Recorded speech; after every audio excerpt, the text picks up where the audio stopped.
근대화의 상징인 경부고속도로 세 번째 시간입니다. 오늘도 서석구 변호사님 모시고 숨은 얘기들을 캐보겠습니다. 안녕하십니까? 네, 안녕하세요. 예, 지난 시간에 이어서 그렇게 정치, 사회, 경제, 언론까지도 반대를 했는데 네. 그럼에도 불구하고 박정희 대통령이 강행한 이유 또 그런 나중에 우리가 더듬어 봤을 때 어떻게 얘기를 할 수 있을까요? 그러니까 그 박정희 대통령이 그때 6.25 때 네. 그 정보국에 있었습니다. 정보국에 있으니까 북한의 정보에 대해서 바삭하게 알게 되는 거죠. 그런데 보니까 북한이 남한보다 더 잘 사는 거예요. 당시에 그랬죠. 예, 그 왜 그랬는가 하면은 북한이 뭐 잘해서 그런 게 아니고 일본이 한국을 식민지로 활용할 때 북한에는 공업지대로 개발했고 남한은 농업지대로 개발했으니까 자연적으로 공업을 위주로 해서 육성했던 그 북한이 더 잘 살 수밖에 없었는 거죠. 그래서 이제 박정희 대통령은 이러면 남북 대결에서 한국이 대단히 불리할 수 있다. 네. 그러면 이게 남북의 이 경쟁 최대 경쟁에서 승리하려고 하면 경제 먹고 사는 문제를 해결해야 된다. 네. 그것이 가장 농업 발전도 있어야지만 산업 도로가 발전돼 가지고 공업을 육성시켜야 되겠다.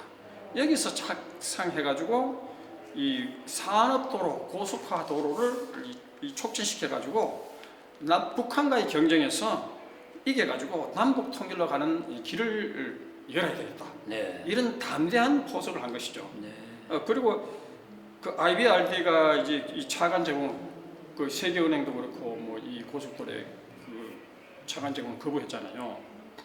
그러니까 순수한 우리 돈과 우리 기술로 이걸 하자니 얼마나 힘들겠습니까?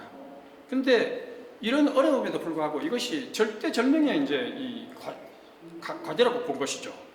그래서 차관이 거절되니까 박정희 대통령께서 세금을 인상했습니다. 예. 세금을 인상. 옛날에 왜 우리 국방 뭡니까 방위세도 했듯이 박정희 대통령은 필요할 때 이 세금 인상을 시킨 겁니다. 그리고 국민이 고통 분담을 해야, 그리고 거기다가 국채, 도로채까지도 발행을 한 겁니다. 그래서 재원을 온갖 가능한 모든 방법을 다 동원한 것이죠. 그래서 그야말로 순수한 우리 돈, 우리 기술로 남북 경쟁에 기기 위한 이런 간절한 박정희 대통령의 염원, 이것이 사실은 돈도 기술도 없고 하는 여기서 경부고속도로가 남들을 볼 때는 거의 불가능한 그걸 갖다가 그렇죠. 이것을 강력하게 염원하고 기원했던 이 박정희 대통령, 이 애국심, 하나님의 도와주시길 봐요. 지역 교차를 해가 처음에는 경부고속도로만 했지만은 처음부터 호남고속도로라든가 이 각 지역의 영동고속도로라든가 뭐 많은 고속도로를 만들었죠. 그걸 만들었는데 이런 우리가 처음 시작한 경부고속도로는 가장 수요가 많은 데 아닙니까? 박정희에 대해서는 우선 다 한꺼번에 했으면 좋겠지만 돈이 적잖아요. 그렇습니다. 그러니까 돈이 적은데 적은 돈으로 우선 경부고속도로의 이 시너지 효과가 크니까 이거부터 시작을 해가 결국 이게 이 한강의 기적을 이루는 참 기폭적 역할을 한 것이죠. 마을 주민과의 그 마찰이 많았대요. 그렇죠. 수용에서 토지 수용에서부터 또 반낮 없이 공사를 하니까 시끄러운 소음 문제라든지 정말 이런 얘기. 그래서 신문에 토를 달기를 말도 많고 탈도 많고 그렇죠. 그래 고속도로 건설에는 얘기가 있었다는 그런 얘기. 고속도로도 희생자들도 꽤 많았죠. 77명이나. 그렇습니다. 그래서 또 7이 또 나왔어요. 그렇죠. 70년. 그러니까 공식적인 통계가 77명이지. 그렇죠. 비공식적으로 더 많았다는 겁니다. 부상자들도 있었고, 그렇죠. 그래서 이제 박정희 대통령이 그 위령비까지 셔왔던 위령탑이 기념탑이 저기 추풍령에 있죠. 추풍령이죠. 거기서도 기념식을 갖고 했습니다. 그야말로 피와 땀과 눈물로 이룩한 그 대동맥 산업 도로죠. 그리고 이제 오늘이 마지막 시간이니까 그렇게 고속도로 개통되고 그때 나왔던 첫 고속버스 기억나세요? 그래야 합니다. 그러니까 개 그림이 있고. 그렇죠. 그 그레이하운드 버스가 아주 대단히 인기였지 않습니까? 그렇죠, 그렇죠. 예, 우리 그때만 해도 우리나라 버스가 만들 기술이 없었으니까. 그렇습니다. 시골 버스가 정말 터덜거리고 그랬던 버스를 보다가 정말 깨끗한 2층 버스였죠 또. 예, 제가 어렸을 때요, 그 버스가 오면요, 이거 뭡니까? 이걸 넣어가지고 막 돌리는 거죠. 앞에서 돌려. 앞에서 막 돌리면 이제 부릉부릉부릉 하면 시동이 걸리는 거죠. 엔진 걸 때. 예, 그때 아주 유치한 그런 건데 지금은 얼마나 대단합니까? 그렇습니다. 세계 우리 한국의 자동차가 세계 시장을 누비고 있지 않습니까? 그때 또 인기 있었던 것은 그 그레이하운드 속에 화장실도 있었어요. 그리고 에어컨이 있었죠. 예. 또 우리 그 승무원들이 비상약하고 음료수까지 제공했고요. 그렇죠. 그때 당시 요금이 1,600원. 아.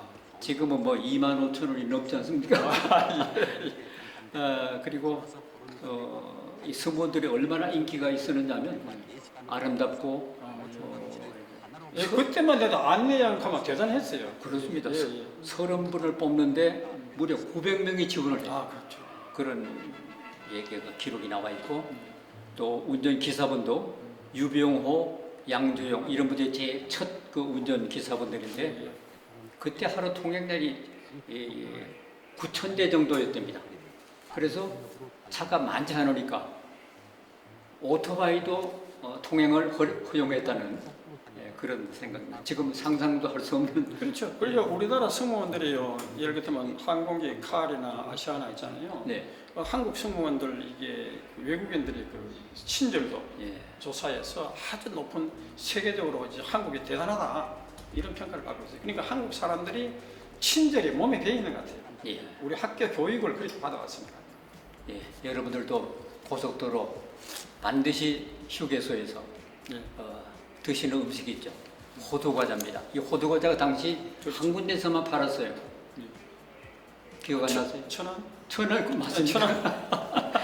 천안 휴게소에서는 호두를 직접 넣은. 그리고 요즘 전 세계에서요, 우리나라 고속도로 휴게소, 고속도로 휴게소가 난리 안 납니까?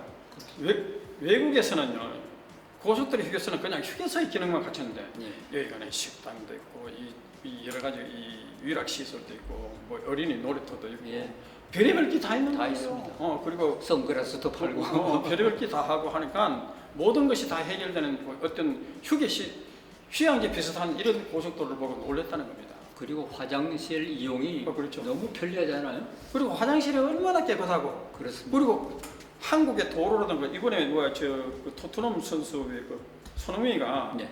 그 바스토빌라하고 경기 끝나고 난 뒤에 거기 경기장에 그 쓰레기 있는 걸 줍는 장면 그렇게 했잖아요. 근데 외국인들이 그래요. 우리나라에 오면요 쓰레기가 없다는 거예요. 외국인들은 엄청나게 쓰레기가 많고 노숙자들이 많다는 거예요. 왜 있느냐? 유럽도 그렇고 미국도 그렇고 막 불법 이민자들이 넘쳐나는 거예요. 미국의 바이든 정부는 국경을 마음대로 개방해 놓으니까 올해만 해도 720만 불법 이민자들이 많은 거예요. 그러니까 이민자들이 그냥 불법 이민자들 노숙자들이 즐비하고 그러니까 쓰레기고 뭐고 다 그렇잖아요. 유럽도 마찬가지입니다. 이민자들이 막 몰려드는 거죠. 그래서 그거 보면 우리나라는 얼마나 깨끗합니까? 그리고 밤 7시, 8시 되면 모두 다 불안해가, 치안이 불안해가 다 집에 귀가하는데 한국은 새벽까지도 치안이 확보되어 있으니까 대단하다는 겁니다. 이게 우리 고속도로 문화라든가 그 당시에 우리나라의 새마을운동이라든가 이런 그 정신적인 기반이 있습니다. 그 당시에 쌀 68년도에 쌀 한 가마가 4,300원을 했답니다. 그런데 옥천군의 이 땅을 수용할 때 한 평값이 400원 했답니다. 그러니까 얼마나 싸게 쌀 때였죠. 그리고 우리나라가 그 통일벼 박정희 대통령이 통일벼를 육성해가지고 쌀을 양산했잖아요. 지금 아프리카였어요. 아프리카의 22개 국가가 우리 농업 전체에 로블콜 합니다. 왜냐하면 우리나라가 그 아프리카 거기에 식량난에 허덕이는데 이게 아프리카가 비가 잘 안 온다닙니다. 그렇죠. 사막지대가 많고 해가지고. 그래서 사막지대에 견딜 수 있는 벼 품종을 개발하는 거예요. 그 개발하고 채소라든가 모든 것도 그 지역에 맞게 개발을 해가지고 한국이 그 아프리카를 도와주는 거예요. 그러니까 다른 나라들은 가가지고 특히 중국 같은 데는 1대1로 해가지고 막 완전히 착취하다시피 하잖아요. 그런데 우리나라는 그 나라를 도와주면서 윈윈 전략으로 나가는 거예요. 네. 그러니까 전 세계적으로서 한국에 대해서 한국을 본받자 이렇게 된 거예요. 그러니까 토트넘에서도 손흥민이가 워낙 한국적 리더십을 보여주니까 네. 세계가 탐복하고 영국도 탐복하는 거죠. 그리고 그 EPL 리그의 레전드들도 탐복을 하는 거예요. 예. 예, 그러니까 손흥민 아버지가 또 자식을 얼마나 잘 키웠습니까? 그 자서전도 참 대단한 인기를 누리고 있더라고요. 그렇습니다. 모든 것은 기본에서부터 시작한다. 예. 참 대단한 거예요. 그게 예. 참 보는 모습. 그렇습니다. 우리 고속도로로 말미암아 민족의 자존감을 살리고 열등감을 극복했고 그렇죠. 또 할 수 있다는 자신감을 끌어올렸고 조국 근대화에 정말 선두로서 그 길을 마련했던 경부 고속도로 이제 오늘 마지막 시간이었습니다. 지금까지 서석구 변호사님 수고 많으셨습니다. 예, 다음에는 포항제철. 그렇죠. 예, 이제 이 고속도로를 그대로 이용할 영일만의 기적. 그죠? 예.